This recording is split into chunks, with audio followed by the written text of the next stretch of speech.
Over the centuries, royal mothers have been accused of swapping their babies at birth. The motive would have usually been due to either a stillbirth or having a girl instead of the prize boy that could continue their family name. This meant that it became essential to have witnesses present, and not just any witnesses, but witnesses of a high enough stature to ensure trust. This was especially important if the royal baby was an heir to the throne, or potentially could have been.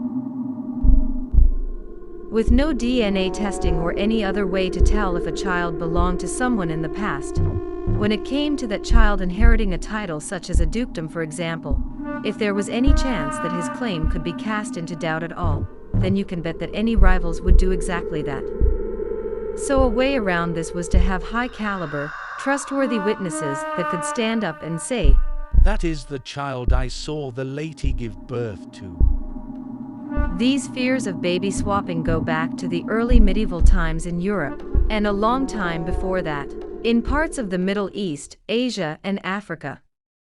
In England, the birth of a high-status baby would include a high-ranking church official such as the Archbishop of Canterbury and other high-ranking members of the royal court. In the mid-1600s, men were banned from the birthing chamber, as it was thought that a birth was something only a woman should see. Each woman in attendance at the birth was asked under oath not to take anything from the room, such as parts of the placenta or any other biological matter, as it could be used in witchcraft. In England, baby swapping accusations have only surfaced a handful of times, such as the rumor that Mary of Modena, the Italian wife of King James II, had given birth to a stillborn baby, and that another baby had been smuggled into the birthing chamber inside a warming pan. If you've seen a 17th century warming pan, it is impossible to see how a baby could possibly fit, let alone be smuggled in.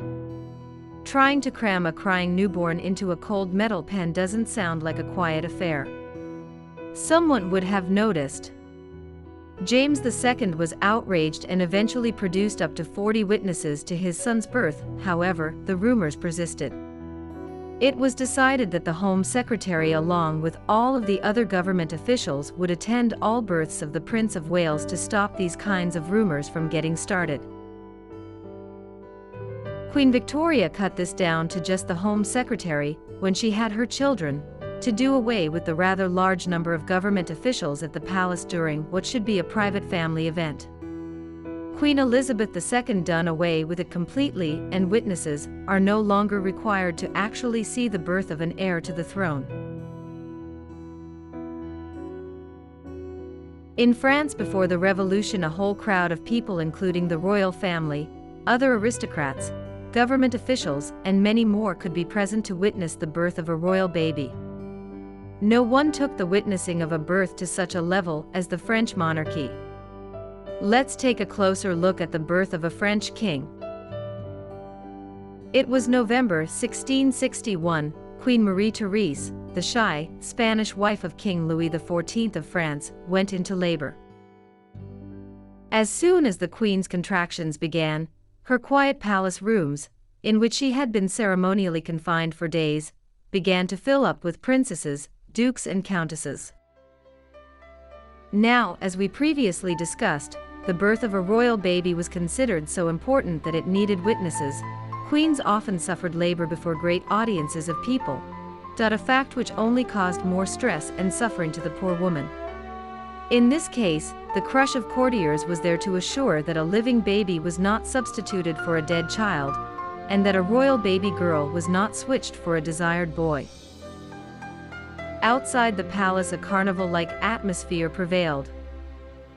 Musicians and dancers gathered outside the palace, gathered there by courtiers in the hope of distracting the queen from the suffering that she was going through. All of this whilst she was crying out, "I don't want to give birth, I want to die." Her fears were not unfounded. Childbirth was a terrifying and deadly ordeal for women and their children in an era before modern medicine. Infection was common. 1 in 3 babies in France died before the age of 1. And Marie-Thérèse was under overwhelming pressure to give the king a living male heir, thus ensuring the Bourbon succession. After 12 hours of agony, the Queen finally delivered a healthy boy, who was named Louis de France.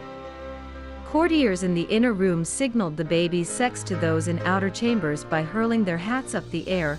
Arms were crossed if the baby was a girl.